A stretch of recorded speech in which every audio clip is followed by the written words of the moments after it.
Police നിങ്ങളുടെ phone നേരിട്ട് പരിശോധിക്കാമോ? Hi, this is me Deepika. പലർക്കുമുള്ളൊരു സംശയമാണിതല്ലേ. ഇന്നത്തെ കാലത്ത് നമ്മുടെ ഫോണിൽ സ്വകാര്യ ഫോട്ടോകളും ചാറ്റുകളും ബാങ്ക് വിവരങ്ങളും എല്ലാം ഉണ്ടല്ലോ. അതുകൊണ്ട് തന്നെ സ്വകാര്യത ഓരോ പൗരന്റെയും അവകാശമാണ്. ഇന്ത്യൻ ഭരണഘടനയുടെ ആർട്ടിക്കിൾ 21 പ്രകാരം റൈറ്റ് ടു പ്രൈവസി സംരക്ഷിക്കപ്പെട്ടിരിക്കുന്നു. അതിനാൽ സാധാരണ സാഹചര്യങ്ങളിൽ അതും വെറുതെ നിങ്ങളുടെ ഫോൺ പരിശോധിക്കാൻ പാടില്ല.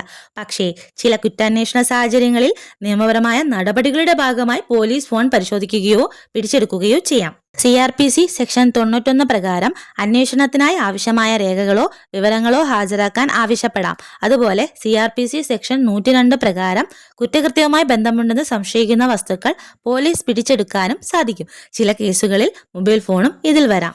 കൂടാതെ ഇൻഫർമേഷൻ ടെക്നോളജി ആക്ട് 2000 പ്രകാരവും സൈബർ കുറ്റകൃത്യങ്ങളുമായി ബന്ധപ്പെട്ട അന്വേഷണങ്ങളിൽ ഡിജിറ്റൽ തെളിവുകൾ പരിശോധിക്കാനുള്ള നടപടികൾ ഉണ്ടാകാം.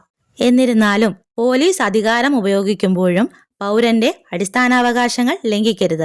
അനാവശ്യമായ ഭീഷണിയോ സ്വകാര്യത ലംഘനമോ നിയമപരമായി ചോദ്യം ചെയ്യപ്പെടാം. അതുകൊണ്ട് ഓരോ പൗരനും തന്റെ അവകാശങ്ങളും നിയമവും മനസ്സിലാക്കി പ്രവർത്തിക്കേണ്ടത് വളരെ പ്രധാനമാണ്. നിയമത്തെക്കുറിച്ചുള്ള അറിവ് ഒരു വ്യക്തിയുടെ സുരക്ഷയ്ക്കും ആത്മവിശ്വാസത്തിനും സഹായകരമാണ്. അപ്പൊ ഇന്നത്രയേ ഉള്ളൂ. Tata bye bye.